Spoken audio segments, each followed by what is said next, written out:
आजपर्यंत तुम्ही ओल्या नारळाचे भरपूर असे पदार्थ तयार केले असतील, पण तुम्ही ओल्या नारळाचे अनारसे नक्कीच केले नसतील. तर एकदा या पद्धतीने तुम्ही ओल्या नारळाचे अनारसे तयार करून बघा. खूप छान पारंपरिक चवीचे खुसखुशीत असे अनारसे तयार होतात. आज आपल्याला बनवायचे आहेत ओल्या नारळाचे अनारसे. तेही तांदूळ 3 दिवस भिजवत न घालता फक्त 4-5 तास तांदूळ भिजवून आपल्याला हे अनारसे तयार करायचे. चला तर मग सोप्या पद्धतीने पारंपरिक चवीचे अनारसे कसे बनवायचे ते पाहूयात.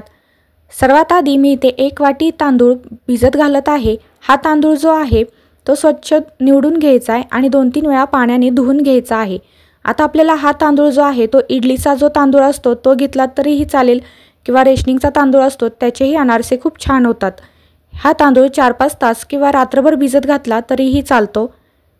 4-5 तास तांदूळ भिजवल्यानंतर त्यातलं पाणी पूर्णपणे नितळून काढून घ्यायचं आहे आणि अशा प्रकारच्या कॉटनच्या एका फडक्यावरती हे तांदूळ स्वच्छ पसरून घ्यायचे आहेत. तांदूळ जे आहेत ते अशा प्रकारच्या फडक्यावरती आपल्याला 2 ते 3 तास सुकवून घ्यायचे आहेत. तुम्ही फॅन खाली सुकवले तरीही चालतील, पण उन्हामध्ये सुकवायचे नाहीयेत.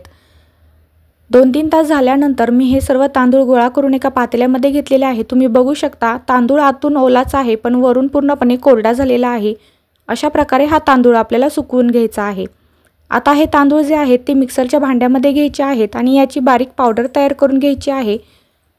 एकसारखी पावडर आपल्याला मिळावी, हे पीठ जे आहे तांदळाचं ते एकसारखं मिळावं त्यासाठी मी अशा प्रकारच्या या चाळणीमध्ये हे पीठ घेत आहे आणि चाळून घेत आहे. म्हणजे जी खर आहे ती निघून जाईल. मोठे दाणे जे तांदळाचे असतात ते पिठामध्ये येणार नाहीत आणि चाळणीत वरती राहिलेले जे तांदळाची कणी आहे ती पुन्हा एकदा मिक्सरच्या भांड्यामध्ये फिरवून घेत आहे. सर्व काही व्यवस्थित ही प्रोसेस करून घ्यायची आहे. यामध्ये तांदळाची एकही कणी राहिली नाही पाहिजे. बारीक असं पीठ मिळालं पाहिजे. आता गॅसवरती एक कढई गरम करायला ठेवूया.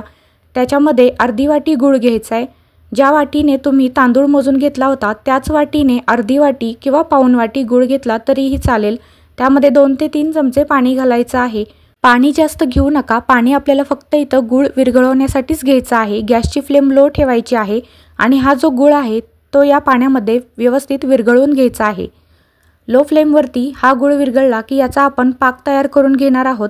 या रेसिपीसाठी आपल्याला गुळाचा पाक लागणार आहे. हे पहा, गूळ पूर्णपणे विरघळला आहे. कंटिन्युअस हलवत राहायचं आहे चमच्याने आणि लो फ्लेमवरतीच 5 मिनिट मी हे मिश्रण असंच ठेवणार आहे. म्हणजे आपल्याला पाहिजे असा गुळाचा पाक मिळून जाईल. आता 5 मिनिट झाल्यानंतर तुम्ही ते बघू शकता. हे अशा कन्सिस्टन्सीचं आपल्याला मिश्रण हे पाहिजे आहे. हे पहा, अशा प्रकारचा गुळाचा पाक या रेसिपीसाठी लागणार आहे. जास्त घट्ट करू नका.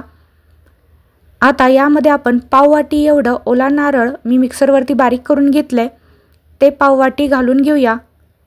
त्यानंतर आपण जे पीठ तयार करून घेतलं होतं तांदळाचं ते पीठ, सर्व काही पीठ मी या मिश्रणामध्ये मिक्स करून घेत आहे. पीठ आणि ओला नारळ हे या गुळाच्या पाकामध्ये घालून झाल्यानंतर व्यवस्थित मिक्स करायचं आहे. गॅसची फ्लेम बंद केलेली नाही आहे.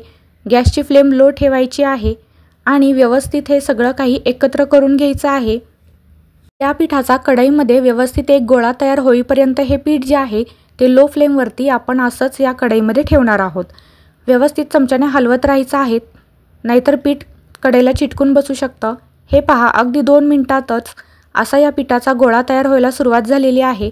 आता हे पीठ जे आहे ते कढईतून आपण काढून घेऊया. गॅसची फ्लेम आता बंद करूया आणि एका ताटामध्ये काढून घ्यायचं आहे.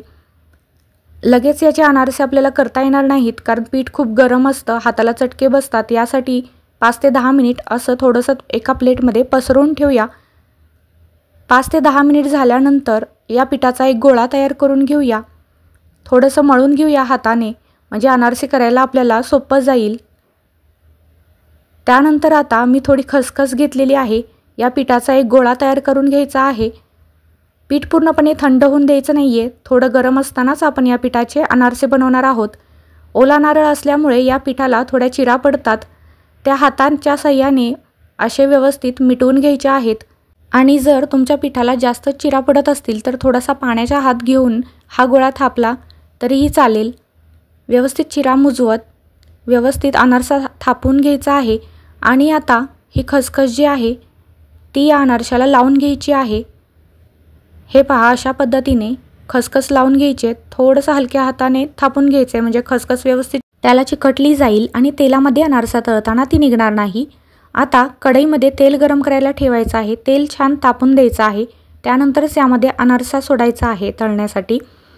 अनारसा तळताना तो दोन्ही साईडने तळायचा नसतो। खसखस लावलेली जी साईड असते ती तेलामध्ये तळण्यासाठी वरच्या साईडला ठेवायची आणि वरच्या साईडला चमच्याने त्याच्यावरती तेल सोडत राहायचं, ज्याप्रमाणे मी व्हिडिओत दाखवले त्याप्रमाणे, आणि बदामी कलर येईपर्यंत हा अनारसा तेलामध्ये तळून घ्यायचा आहे।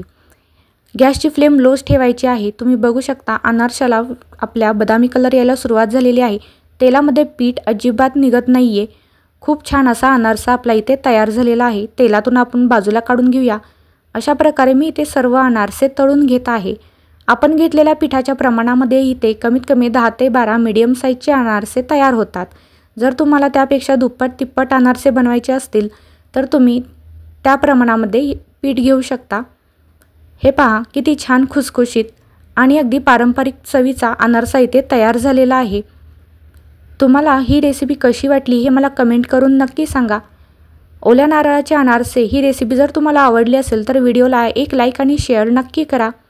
फ्लेवर्स आणि स्पाइसी या चॅनेलला जर तुम्ही अजून सबस्क्राईब केलं नसेल तर नक्की सबस्क्राईब करा, म्हणजे अशाच प्रकारच्या पारंपरिक रेसिपी ज्या आहेत त्या तुम्हाला अगदी सोप्या पद्धतीने लगेच बघायला मिळतील। पुन्हा भेटूया अशाच एका नवीन रेसिपीसोबत। हा व्हिडिओ तुम्ही शेवटपर्यंत पाहिलात त्याबद्दल तुमचा खूप खूप खूप धन्यवाद।